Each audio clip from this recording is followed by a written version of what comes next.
আবাস নিয়ে বচসায় যখন কোথাও খুনের ঘটনা সামনে আসছে তখন একটা ছবি দেখাই আপনাদের। দেখুন, এই যে পাকা বাড়ির ছবিটা আপনারা দেখছেন, এটা আবাস যোজনায় তৈরি পাকা বাড়ি। আর অভিযোগ, সেই বাড়ি বেচে উধাও মহিলা। বসিরহাটের ঘটনায় থানায় নালিশ পুরসভার।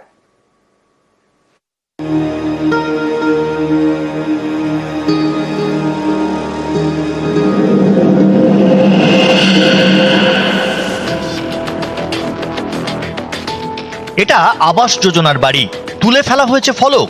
অভিযোগ, এর পরেই বাড়িটি বিক্রি করে দিয়েছেন এক মহিলা। এখন দরজায় তালা। উত্তর 24 পরগনার বসিরহাট পুরসভার 14 নম্বর ওয়ার্ড সেনপাড়া।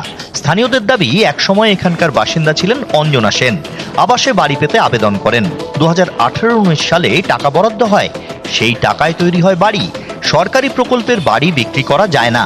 অভিযোগ, এই বাড়ি বিক্রি করে দেন অঞ্জনা। তার আগে বাড়িতে লাগানো আবাস ফলক তুলে দেন। এরপরেই ওই মহিলা গায়েব। যিনি বাড়িটি কিনেছেন তাঁরও হদিশ নেই। এ নিয়ে বসিরহাট পুরসভায় লিখিত অভিযোগ জানান স্থানীয় কাউন্সিলর।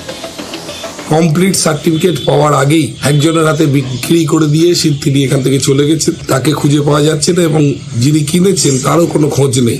এই ধরনের দুর্নীতি যদি ধরা না যায়, আগামী দিনে গরিব মানুষরাও সঠিক বাড়ি পাবে না। পৌরসভা থেকে বসিরহাট থানায় একটা FIR লঞ্চ করা হয়েছে। বাড়ি তো অনেকদিন বিক্রি হয়েছে। মাঝে মধ্যে দেখতাম একজন এখানে আসে, ঘর খুলতো আবার চলে যেত। ইদানিং কিছুদিন দেখছি আর যাতায়াত করে। মাঝে সাঝে হলো একটা লোক আসতো, এসে ঘরটর খুলতো, খুলে টুলে দেখে টেকে চলে যেত, কিন্তু এখন আর দেখি কেউ আসে না। আবাসের বাড়ি বিক্রির অভিযোগ, এ বিষয়ে বসিরহাট থানায় নালিশ জানিয়েছে বসিরহাট পুরসভা। উত্তর 24 পরগনা থেকে অনুপম সাহা, নিউজ 18 বাংলা।